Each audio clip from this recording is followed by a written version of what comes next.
Alright, welcome back to my show. I'm going to talk about my initial thoughts on Captain America Civil War. And first off, the fact that it's Captain America Civil War and not the Avengers Civil War, even though all the rest of the Avengers seem to show up except for Hulk and Thor.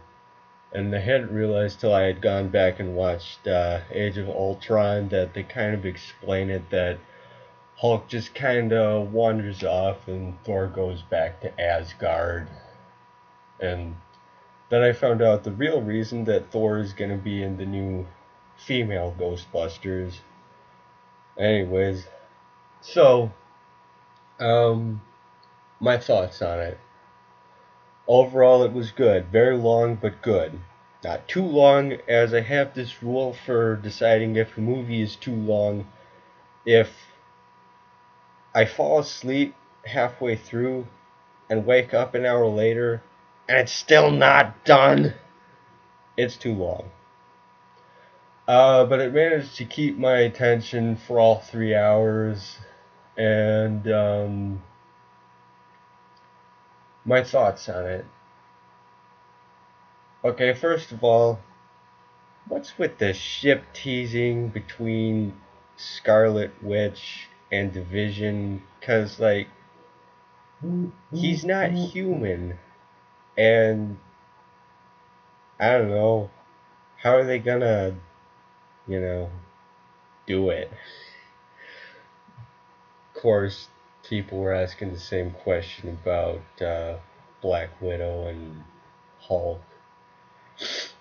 Anyways, my next thought. Plot's a little hard to follow because they have the thing about the Accords, and that's the thing. I could have sworn that in the comics, the Civil War started because of the Mutant Registration Act, which is different. So, the Accords. I was under the impression that Tony didn't want to sign the Accords because he wanted to disband the Avengers because he felt remorse about all of the collateral damage that he causes, while I was under the impression that Captain America just wanted to keep the band together. And that's the thing. I said to my dad, I thought Cap wanted to sign him. And my dad says, "Really? I think Captain America wouldn't want to be controlled by bureaucrats." Uh, which I have to agree with him on that. I mean, I wouldn't want my America controlled by Euro bureaucrats. Anyways, so I'm talking about ship teasing before. Evidently, it was a thing for a while for a bunch of fangirls that they would ship Cap and Tony and make Spider-Man their kid. So it's kind of hilarious to me now that they had this movie with this friction between Cap and Tony, and they introduced Spider-Man. uh, that's the other thing too. They had Spider-Man and Ant-Man on the two different sides, and it makes me wonder if there are any spiders that eat ants. I don't know. Anyways, um, next thing, people seem to there seems to always be controversy if there's a character of color, and it seems that no one ever gave a crap that Nick Fury used to be white, but then Johnny Storm was changed to black in that Fantastic Four movie, which I haven't seen, by the way. Uh, but in this Marvel Cinematic Universe, it seems like, we have Nick Fury and the Falcon and War Machine and now Black Panther, well representing the black demographic, I think, at this point. Then there's the Vision, and he's not human, and again, what's with him and Scarlet Witch? I don't get it. It's just. Can we go 10 minutes without ship teasing something?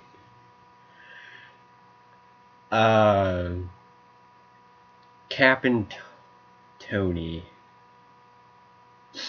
I couldn't figure out who's on which side, so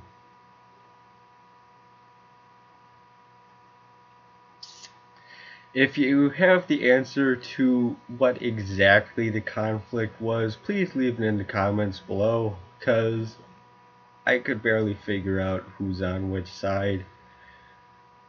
And for that matter, everyone joked about if we had the Hulk on either side, the conflict would be over in a matter of minutes. I don't know, Iron Man had the Hulk Buster, and yeah, he might not be able to stand up to the Vision, or Thor for that matter. Thor and Hulk could have been on opposite sides. Of course, it would have created a lot of conflict between Bruce and Romanov. There, I'm trying to use the characters' real names. Would have created conflict in their relationship if they had been on opposite sides.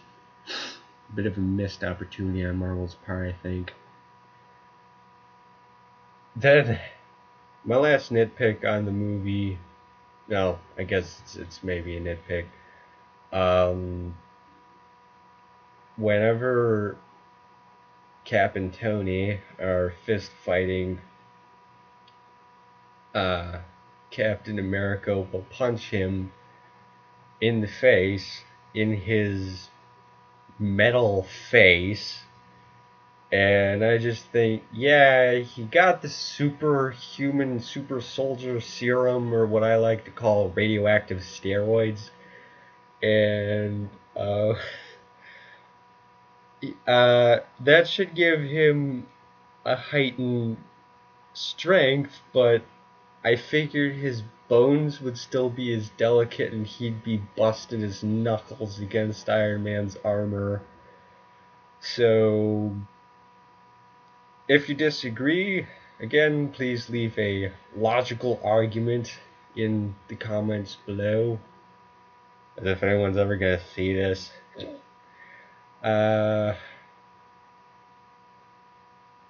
That's my 2 cents on it, other than, yeah, they really trolled the audience with 3 after credit teaser scenes, and I managed to stay all the way through all the credits.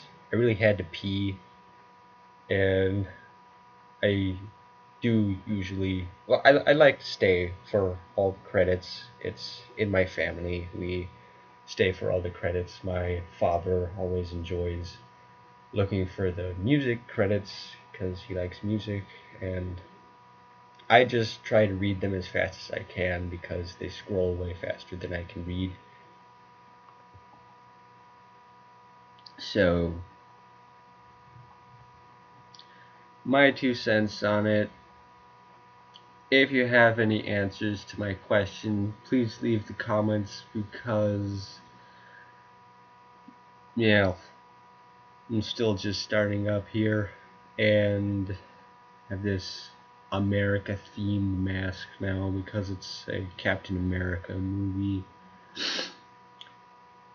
And I suppose that's it. Thanks for watching.